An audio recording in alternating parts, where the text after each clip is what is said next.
Hello, everyone. Welcome to our live interview this morning. My name is Michelle Middleman. I am the Senior Marketing Manager here at AccuLynx, and today I am joined by our AccuLynx Enterprise Account Manager, Erica Lieb, as well as our special guest, Chris Baldus, who is the CEO and founder of Ridgeline Roofing and Restoration. Good morning, guys. Thank you so much for joining us. Can you tell us a little bit about yourselves before we jump into some housekeeping? Sure. I'll go first. I'm Erica. As Michelle said, I am our enterprise lead for our growing PE-backed customers, and I also work on the new business side to help bring on any contractors that are not using AccuLynx today. I'm based out of Chicago, and I'm going on 7 years here at AccuLynx. Chris? Yep. Yeah, hey guys, Chris Baldus. I am the co-founder and CEO of Ridgeline Roofing and Restoration. Based out of Birmingham is where I live, and have really kind of always been in this industry, but have locations across the Southeast. And yeah, been with Ridgeline for roughly 5 years now. So thanks for having me here. Industry before? Right. I was for about 10 years prior. I got in roughly right at the tail end of 2009, early 2010 was kind of my entrance into learning a little bit about the roofing game, and kind of locked in pretty quickly on after that, and was the GM for another company for about 10 years, up until my exit into the leap of faith in the Ridgeline.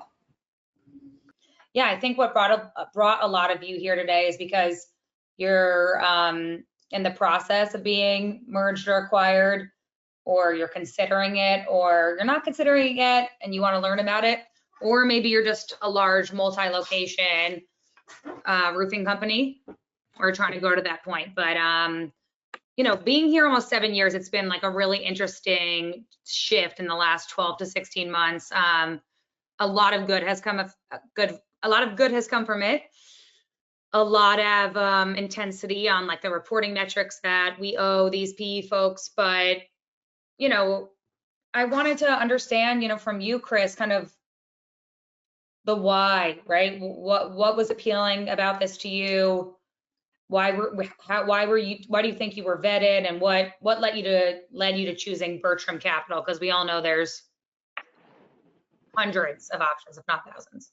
Yeah, to your point, Erica, it kind of was fast and furious, right? Like when we started in 2020, we kind of went out of the gate pretty strong, started having some pretty quick success. Obviously, Scott, my business partner, and I had been in the industry for quite a while. We had great relationships, knew what we were doing to an extent. We knew we'd have success. We didn't expect it to grow like it was at the time, but it took off, right? And as it took off, we started expanding our numbers. People started recognizing our name, our brand was growing, and we were fortunate for that just to continue to take off. And then randomly, you know, things were just going really well, and all of a sudden we started getting phone calls and emails from private equity groups, and you know, to be quite frank, I didn't know anything about them. I had zero clue, besides the fact that they kept reaching out, and one or two of them sounded appealing, and I was like, you know, this is interesting. And I went to a couple of people that I admire and, you know, think know business really well. I was like, hey, this is kind of keeps appearing. What should I do? And they're like, you know what? I think you need to sit down and listen to this. And so I did, and I listened to a couple of them, and the more I learned, I thought it was intriguing, and went back to those same mentors. I was like, okay, this is kind of what I hear and understand.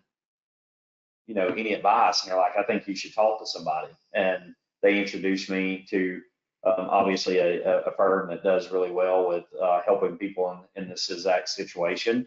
And I was connected to founders, and they did a fantastic job of kind of just setting my expectations of what to expect, because I'd already had multiple people reach out at that point, and we're kind of, you know, and I even got into the stage of letting them look into some of my numbers and stuff like that. And it was intriguing to them, and obviously they started talking more and more, and I'm like, okay, this is getting out of my league pretty quick. And then I found people that kind of understood what it was and how it was, and once I found those guys to help me, I learned a lot. I learned, luckily, there's a lot to it. I think anybody that's went through an acquisition at this point will tell you there's a lot of work involved, and you better have your stuff tidied up really well and very clean. And there's a lot to it, and it can be time consuming. It can be frustrating. But at the end of the day, it can be very rewarding if you make the right choices and do it right. But in saying that, when I found the guys that helped me through it, they just made it a lot easier to me, and brought more guys to me. I had choices and options, and to be honest with you, culture is a big thing for us. Like, we wanted the people that we felt like we could grow with, and I love what I do. I love the industry I do it with. I love the people I do it with, and I don't want that to change. And that was the biggest concern I had during this whole process is, will this change what we're doing? Will it change the outcome of the guys and girls that work for me? Those were extremely important to me, and we needed to make sure that we did it the right way. And so we were very conscious of how we did it and who we did it with. And, we kind of made it to the final stage. We had some options on the table. And to be honest with you, Bertram kind of came in at the kind of late to the party almost. It was kind of a last minute entry of how it reached out. And there was a connection there from a culture fit and understanding fit. Their resume was phenomenal. Everything that they've done well. And, they just was genuinely good people. And I feel like one thing I've always been able to do a decent job of is read people and have a good understanding of, how these people are and what they represent. And I just always had a really great feeling about the whole Bertram team. And yeah, long story, but it worked out, and they've been absolutely phenomenal to work with. You hear horror stories all the time of things go wrong and it's not what you anticipated it or this and that. I can absolutely say with 100% certainty that's not the case for me. My experience has been absolutely phenomenal, but I also know I put a lot of time and effort into it, and Scott and I made a really good decision and picked the right guys. So Yeah. And I think you brought up something really important. And we'll be talking about this. So Chris is coming up on his 1-year AccuVersary very soon. So, he's been in business for 5 years, but he previously used a different software, RoofLink. And, I think for Chris, it was a hard departure, but he had to look ahead to say, like, I need to be able to really understand my numbers, right? And like the big picture of my company. But he had already, and correct me if I'm wrong, you had already signed the deal with Bertram before we even met, or was it all around the same time? no, we had been with Bertram for roughly about 6 months when we started the discussions with AccuLynx, and then we've been with them about 9 months when we actually did the full integration over in regards to that. Got it. So, I think what's key here is that because of, and I know you, Chris, you're OCD, you understand your business very, very well. Like, you really care about your data. If he wasn't already doing that in RoofLink, he would have never really seen the value of being able to come over to AccuLynx, or separately. It seems like if you can't get your numbers clean and together, there's gonna be a lot of trouble with private equity evaluating you, right? Agreed. Yeah, the bigger you get, the bigger your company scales, no matter, everybody's at different levels, right? And I've been at those different levels. There's levels above that I want to get to, right? But the bigger you get, the data just becomes more and more crucial to what you're doing. And, you're going to learn about one way or another. The sooner you learn, the better off you are. I can tell that. If anybody asked for me advice today, it would easily be outside of your culture and your people, would be making sure you understand business and your data, because it can tremendously grow your company if you do it right. And yeah, it's crucial to the importance. Yeah, and that was, and they obviously, the private equity really helped me. Even I was decent at data, and I got a lot better at it over the last year and a half with Bertram. And it's crucial. And that was one of the big reasons why our swap is the reporting was not where we needed it to be to have a good understanding of it. And I felt like I tell everybody this, I've told you this many a times, Erica, there's not a perfect CRM out there. I'll just tell anybody truthfully, there's not a perfect CRM, but you got to find one that helps and works for your identity that can help you grow. And for me to grow, reporting is extremely important. And I feel like AccuLynx has got it really nailed down on the reporting aspect of making it simple, quick, and efficient. And that was really the game changer for me, was being able to see that data in real time, really fast, and know what I was looking at. It wasn't overcomplicated, and that was really it matters as you grow. If you don't have that information, you're hurting yourself. Yeah, and I think, the reason why Chris was able to look forward and say, oh, I'm excited to use AccuLynx reporting is because he was confident in the user interface of AccuLynx and confident that he can get his team to use it, right? So, right, no CRM is perfect, but you have to use the one that you have to get the results out of it. And if you're getting to a point where you're like, I'm doing everything I can, but I'm having to do, 6 different workarounds or calculate 10 different parts of my business on a spreadsheet, so it's not even feeding into the CRM, then, you reevaluate to say, like, where can I do as much as possible? You're never going to be able to do everything, but as much as possible in a single system, so my behaviors and actions are rewarded in those types of reports. Because what I'm even seeing now with private equity is they want actually data from AccuLynx to be living inside a BI solution, right? Like an external reporting tool, which is something I had never heard of, but now we actually released our first version of the data warehouse, our data mart, where, for instance, now somebody can take data from your marketing CRM, from HubSpot, maybe even from like your ADP, right?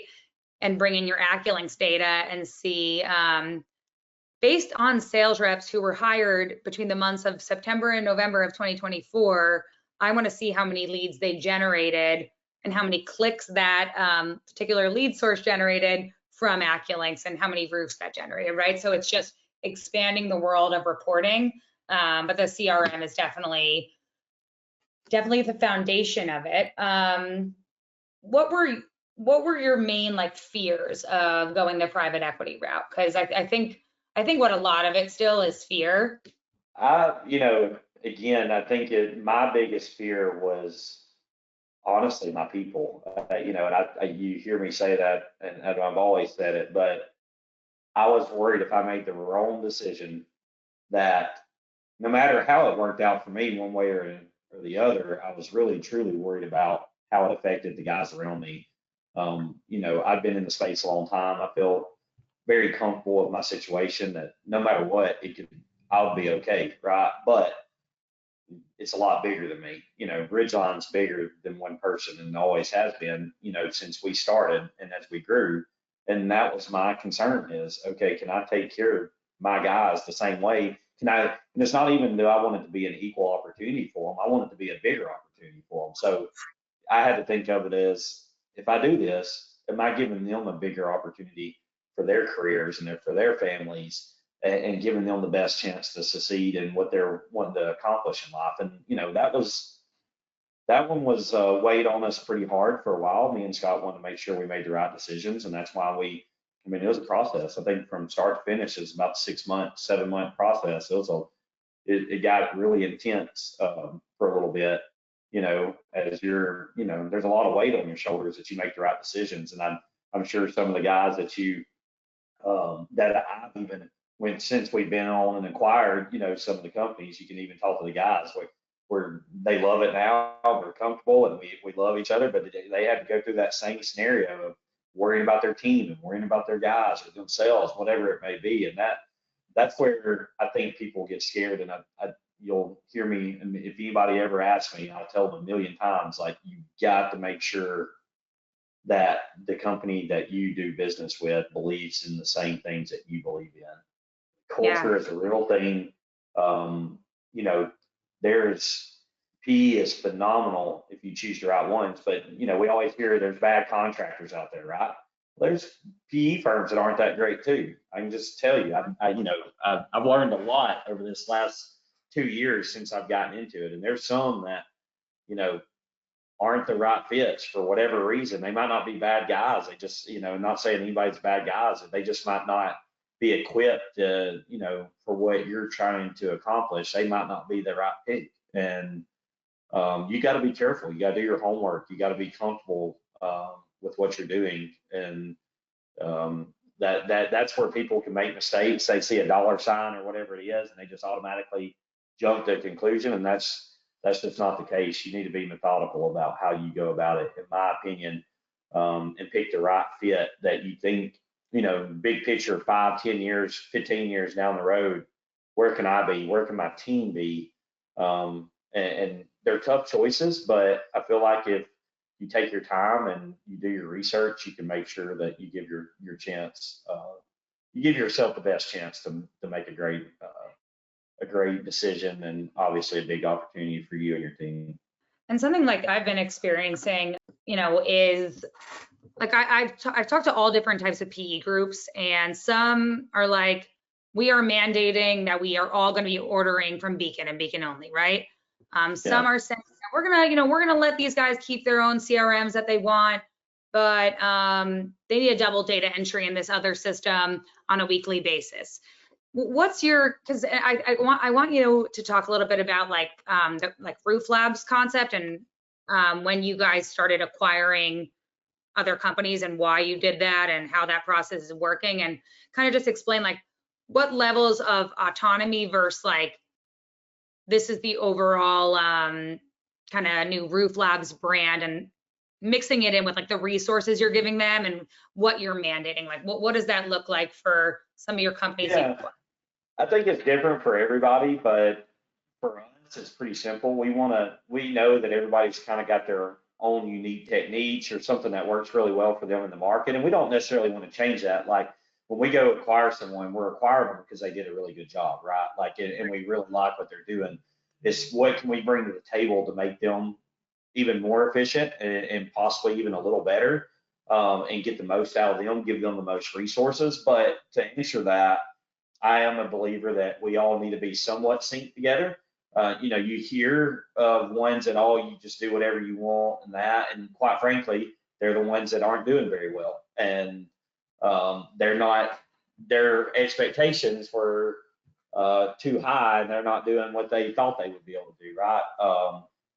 It's definitely, in my opinion, everybody's benefit to, is everybody's exact sales process in one office going to be the same as what we're doing?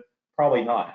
But can you use the same software, CRM? Absolutely. And that's one thing that we definitely do. When we do an acquisition, we swap everybody over. And look, no one enjoys swapping CRMs, right? It's a 4 to 6 weeks. It's tough. I've been in 4 different CRMs now over my career, and swapping is not fun. And the bigger you get, the harder it gets because there's more data, more people, right? But once you get through that small bump, couple bumps in the road, it gets really good from there. And so we're a believer that everybody needs to be in the same system. We like to utilize a lot of the same programs and software, use mostly the same suppliers. It can change a little bit on a regional basis as far as that goes. But we try to utilize the same stuff as much as possible. There is going to be things that aren't the exact same and can be a little different from area to area. But I do think that the more aligned you are as a platform, the more success you can have as a company and grow. And it's going to be really appealing as you get further into PE and you look into the next financial partner coming in, the swap backings and all that. It is going to play a more significant role and give you a bigger opportunity for you and your team. Yeah. And obviously, growth and being able to offer a quick transition to new companies coming on, I think was part of your vision when you were, considering AccuLynx. So, we hit on the reports, and I'm going to actually show you guys some visuals when I get into demoing it. But, I believe, Chris, in your previous CRM, you you before you acquired any other companies, you had like 8 locations across the Southeast, is that right? Yeah, I think at the time, pre-acquisitions, we had eight locations. I cannot remember if we had all 8. I think we did actually have all 8 of them before the acquisition. Yeah, but so yeah, we had eight locations at the time that we were on the previous CRM with. And on the previous CRM, you would kind of like use a drop down to say this is a Florida lead or this is a Birmingham or a Huntsville. But aside from that, you had like every template in one system, right? You had like one workflow that you were running across all of these different markets. Every contract type was kind of just loaded in there. And then ultimately, if somebody missed the field or misentered it, the location data was wrong. We had a lot of fun with that when we did a data migration, trying to be like, it says it was here, but is it actually here? So I think, Chris was trying to catch on, like, what location a job came from should never be in question, right? So I think Chris instantly, and I was looking at our notes, because if you can't tell, I was his sales rep. You were really wowed at the ability to have separate drop downs to see, like, if I have an office manager that works in Nashville, they are never going to need to see any leads in Huntsville, Alabama, right? And vice versa. However, I have a sales manager that does oversee, some of my Florida markets, some of my Atlanta markets, and some of my Alabama. So I'm just going to give him access to those 3 locations. And then the company administrators are reserved for that, from the PE level and from the leadership team who can see everything. I think, what's also been really, really nice is, the support that and the relationship that we have with you guys. Shout out to Kira. I think she's listening in, Ridgeline's account manager. Is once you have a set of like templates, not only for material and labor for estimating and ordering, but like your retail template, right? That's mapped to like your IKO brochures and your cash estimate and your maybe even a couple commercial packets. Every time Chris acquires someone new, we can just copy these scenarios to the other locations, and it can actually automatically pick up that location's logo, that location's mailing and billing address, without us having to reinvent the wheel every single time, while still allowing for like some brand autonomy, right? I know you have some Florida markets. Florida's wacky.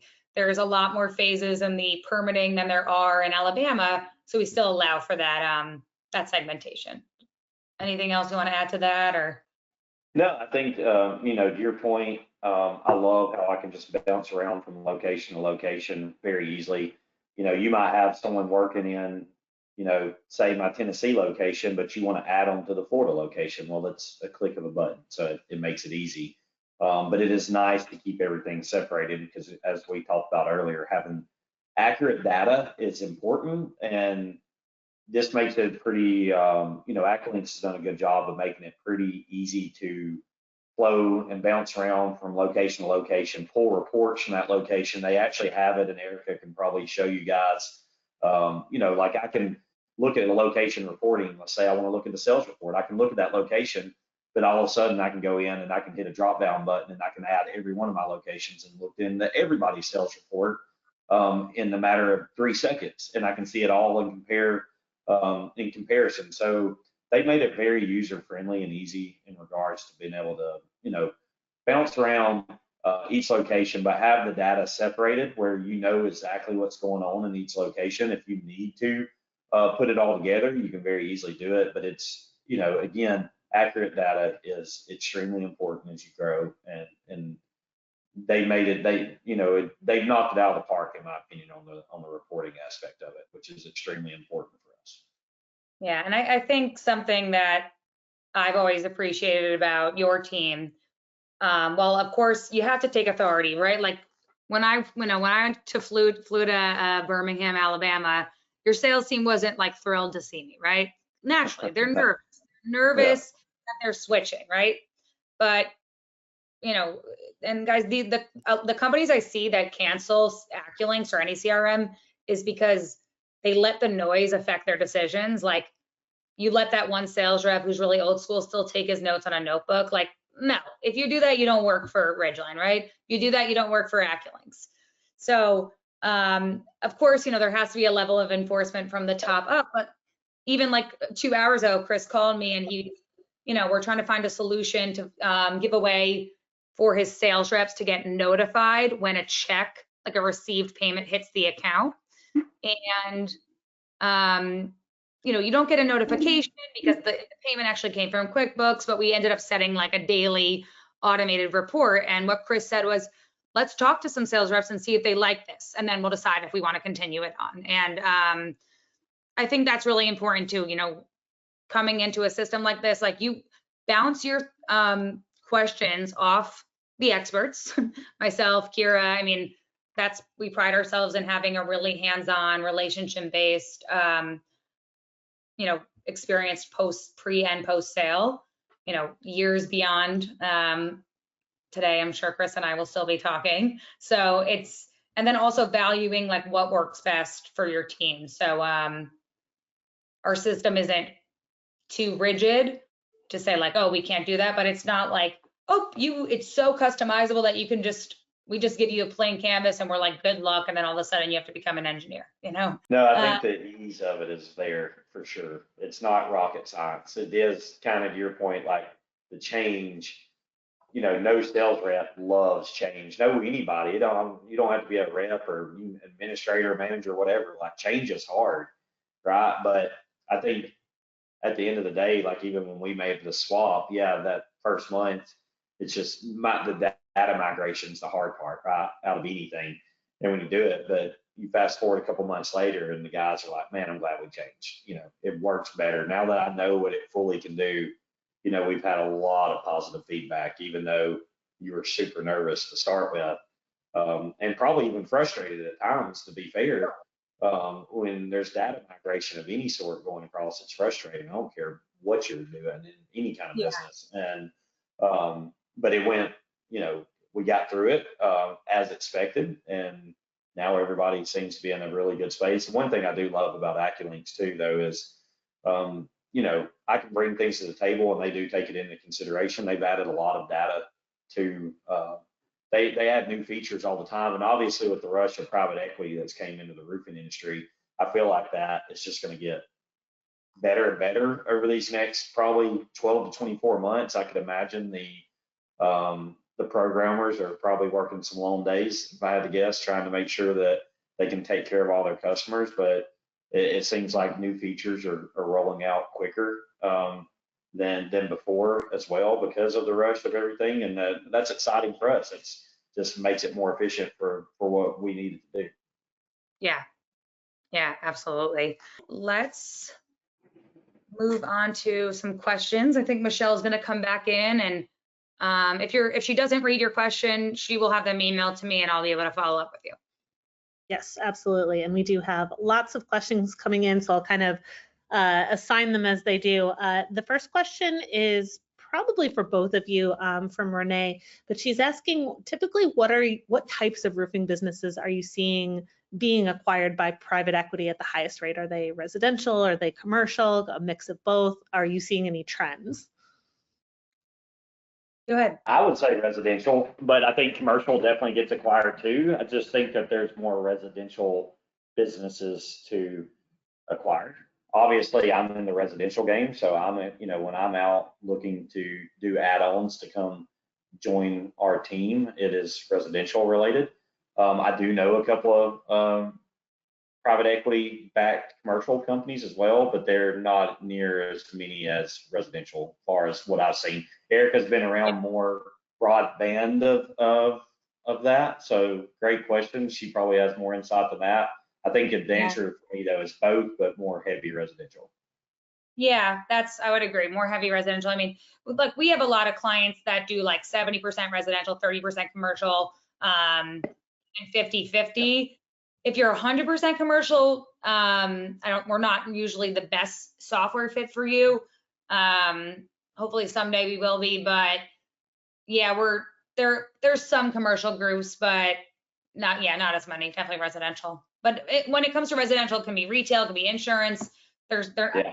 on a mix of. Yeah, it's great. And a lot of the residential companies are like, you know, to Erica's point, like we are 15% commercial. So we're 85 residential, 15 commercial. But as far as just like primary commercial companies, they do exist via PE back, just not as heavy. Yeah. Awesome. Sandy has a two-part question. So she's asking, or I'm sorry, they are asking, when you were using RoofLink, what was the straw that broke the camel's back, essentially, that made you want to switch? And how involved was your PE partner in the decision to go with AccuLynx? The decision was completely on my end. I was the one that made that decision.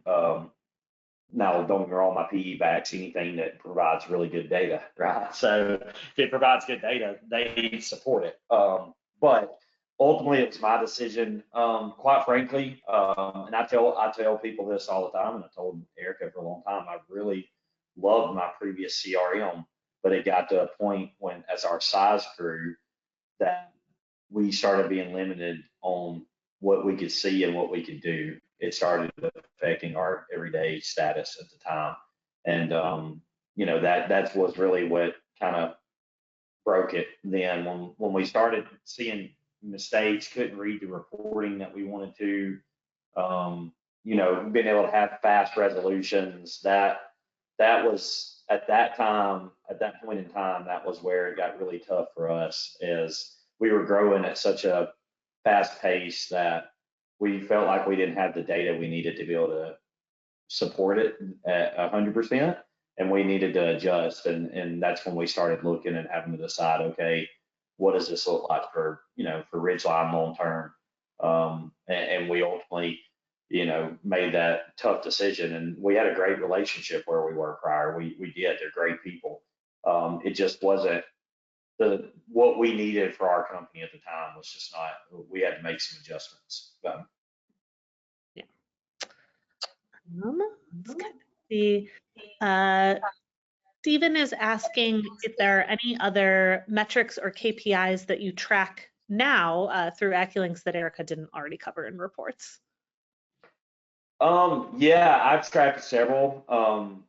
I probably should track even more, but I obviously I let my operations manager track more of that. But we use the AR tool. There is AR reporting obviously on there. I really like to. One of my new favorites over the last month or so has been lead source. There's a lead source report, and you can track how many leads are coming in daily, weekly, monthly. What those lead sources are. Was it, you know, was it digital marketing? Was it referral? Was it canvassing? Whatever it may have been. So I'm a big believer, you can't sell nothing if your leads are down, right? Like you got to have leads to be able to sell jobs. So lead source has been one that I've really enjoyed a lot. Obviously, your normal sales report of just pure sales numbers, that's one I'm constantly looking at. But my favorite, hands down, are the aged investment reports, closing percentage report, leads report. Sales reports just an automatic because, you know, obviously you should know what your sales are in your company. But and there's so many other ones that you can utilize too. But those are the ones that I'm monitoring almost on a daily basis. If I'm not looking at them daily, I'm definitely looking at them every other day. Yeah, and I think, you know, what a trend that is still pretty common across the contractors I speak with is, you know, one of the first questions I ask you on a demo is like, is your CRM your Bible, right? If I'm pulling up a sales report, are you doing that in your CRM today? And I would say half the time the answer is no. No, our CRM is more like a glorified phone book to us, right? We add photos, we add documents, we do estimates maybe sometimes, but once that job is sold, we're going to look at QuickBooks. Well, you know, you're missing out on the real-time value of that, because if you're only looking in QuickBooks, you're missing where's the photos to back that up, right? Where's the whole progress of the job? And the beauty is AccuLynx fully integrates with QuickBooks, so the financials that are entered in there sync back into AccuLynx, and we're also integrated with Sage Intacct as well for the same integration. And we have API endpoints to connect systems like NetSuite or Acumatica as well. If you're using an accounting system that I didn't mention, there's still a lot of possibility there too. So your CRM needs to be your Bible, and if your current CRM doesn't make that possible, give me a call. So I think we have time for one more question. I have a great one for Chris. Manuel is asking, if you were back at the beginning of Ridgeline's growth, what would you do differently, if anything? You know, at this point, I don't know that I would do much different than I did before, except for I would utilize my data more. You know, we talked about that a lot today, but the more I've learned over the last several years is, you know, you have information there if you're utilizing your stuff correctly. And that information is there for a reason, right? Like you can make decisions off that. Hey, what's working? What's not working? Oh man, I didn't follow up with this customer. You know, I think we did a really good job of finding good people and growing at the pace we did. And that was a big part of what we did. So that's why I wouldn't change much, is a lot of what we did so well was building the culture and just bringing in great guys and great teammates. You know, the people that are here with us, all the guys and girls that, you know, they're what made Ridgeline become what Ridgeline has became. And we have great people. So I wouldn't change any aspect of that. But the one aspect I would say is the better you utilize the tools that you have can make a huge difference. And as you grow in the industry, whether you're the new guy on the block or whether you are been in this industry for 20 years and, you know, you're just trying to educate yourself or make yourself better, utilize the equipment that you have. And people underutilize the things that they have all the time. And, you know, even if that just means spending an extra 15 minutes or 30 minutes a day trying to get better, you know, that can go with anything, your CRM or understanding the data, you know, understanding the data, you know, different things of that nature those little slight differences can make some really big changes for you and your company.